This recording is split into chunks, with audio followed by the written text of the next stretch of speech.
नमस्कार, four sides TV में मैं आशुतोष आपका स्वागत करता हूं। संसद के शीतकालीन सत्र में वक्फ बोर्ड संशोधन बिल पर आर पार होने वाला है। संभल में हुई हिंसा ने बीजेपी के एजेंडे को और धार दे दी है, क्योंकि संभल का जामा मस्जिद हरिहर मंदिर विवाद की जड़ भी इसी तुष्टीकरण के भीतर है। महाराष्ट्र चुनाव की जीत के बाद प्रधानमंत्री नरेंद्र मोदी ने भाजपा मुख्यालय पर दिए अपने भाषण में वक्फ बोर्ड कानून के बहाने कांग्रेस की तुष्टीकरण वाली राजनीति पर हमला बोला था।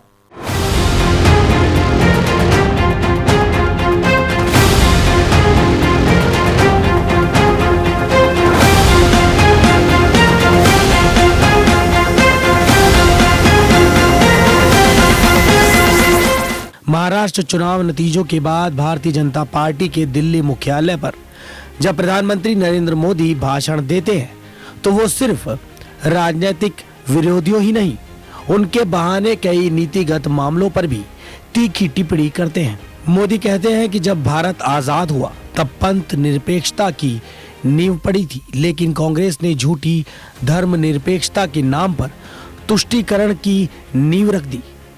उसने तुष्टीकरण के लिए कानून बनाए, सुप्रीम कोर्ट की परवाह नहीं की। मोदी ने कहा कि कांग्रेस ने तुष्टीकरण का जो बीज बोया वो संविधान निर्माताओं के साथ विश्वासघात है, और ये विश्वासघात मैं बहुत जिम्मेवारी के साथ बोल रहा हूं। दशकों तक कांग्रेस ने देश में यही खेल खेला, तुष्टीकरण के लिए कानून बनाए। उसका एक उदाहरण वक्फ बोर्ड है। दिल्ली के लोग तो चौंक जाएंगे कि कैसे 2014 में सत्ता से जाते जाते दिल्ली के आसपास की कई संपत्तियां वक्फ बोर्ड को सौंप दी गईं। बाबा साहेब के संविधान में वक्फ बोर्ड जैसी चीज के लिए कोई जगह नहीं थी, लेकिन कांग्रेस ने ऐसा इसलिए किया क्योंकि वोट बैंक की राजनीति की जा सके। उसने संविधान को मृत्युदंड देने की कोशिश की।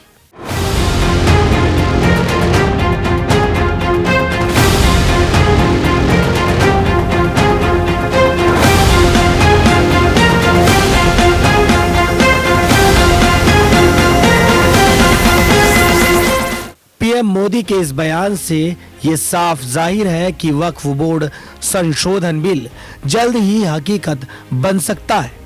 जिस तरह पीएम मोदी ने हाल के भाषणों में वक्फ बोर्ड का जिक्र किया है, उससे यही लगता है कि सरकार इस बिल को लेकर गंभीर है। हो सकता है कि 2024 के अंत से पहले ही सरकार आनन फानन में ये बिल पेश करके पास भी करा दे, क्योंकि अगले साल दिल्ली और बिहार के विधानसभा चुनाव है। सरकार इसे अपनी उपलब्धि के रूप में जनता के सामने पेश कर सकती है। आज संसद के शीतकालीन सत्र की शुरुआत भी हो गई है। सबकी नजरें वक्फ बिल पर होंगी। इस विशेष सत्र में 5 नए विधेयक पारित होंगे। वक्फ बिल पर सबकी नजरें टिकी हैं। वक्फ विधेयक संसद की संयुक्त समिति में है। जेपीसी बैठक में इस पर कई बार हंगामा हो चुका है। वक्फ बिल को लेकर समिति अब तक 27 बैठकें कर चुकी है। मतलब साफ है कि सरकार इसे ठंडे बस्ते में डालने की नीयत नहीं रखती है। इस शीतकालीन सत्र में समिति अपनी रिपोर्ट संसद को सौंपेगी। उसके बाद उम्मीद है कि सरकार इसे पास कराने की कोशिश करे।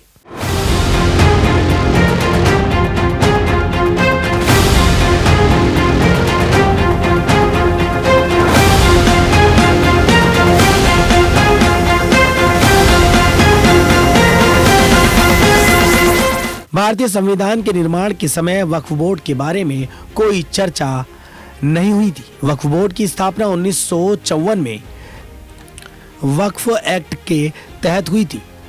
वक्फ एक्ट को भारतीय संसद ने पारित किया, जिसका काम मुस्लिम धार्मिक और सामाजिक संस्थानों का प्रबंधन करना तय किया गया। पर धीरे धीरे इस एक्ट को कई संशोधनों के जरिए कांग्रेस सरकारों ने इतना मजबूत बना दिया कि इसका बड़े पैमाने पर दुरुपयोग शुरू हो गया।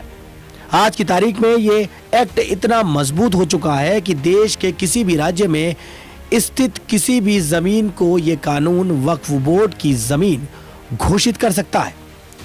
इसके साथ ही वक्फ बोर्ड के इस दावे को किसी भी लोकल कोर्ट में चैलेंज भी नहीं किया जा सकता।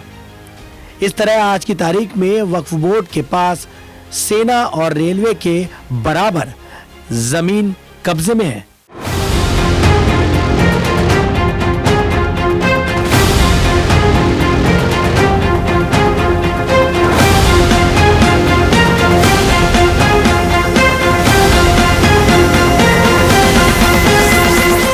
वक्फ बोर्ड के बनने के पहले डॉक्टर भीमराव अंबेडकर ने भारत के कानून मंत्री पद से इस्तीफा दे दिया था, पर संविधान की प्रारूप समिति के अध्यक्ष डॉक्टर अंबेडकर की विचारों को देखते हुए ये समझना आसान है कि वो कभी भी वक्फ बोर्ड का समर्थन नहीं करते।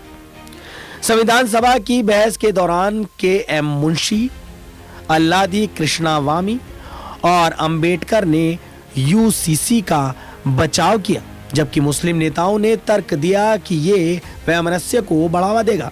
संविधान सभा के दौरान होने वाली बहसों में भी ये दिखता है कि भीमराव अंबेडकर समान नागरिक संहिता के पक्ष में थे। दरअसल वक्फ बोर्ड की विचारधारा समान नागरिक संहिता के विचारधारा के खिलाफ है।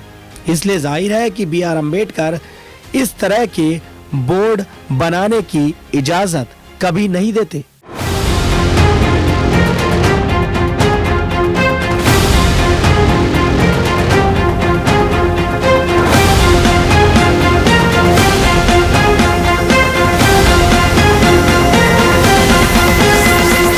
शायद यही कारण है कि पीएम मोदी ने भी जब भाजपा कार्यकर्ताओं के बीच अपनी स्पीच में इस एक्ट को लेकर सख्त संदेश दिए, महाराष्ट्र चुनाव में जीत से सरकार का मनोबल बढ़ा हुआ है।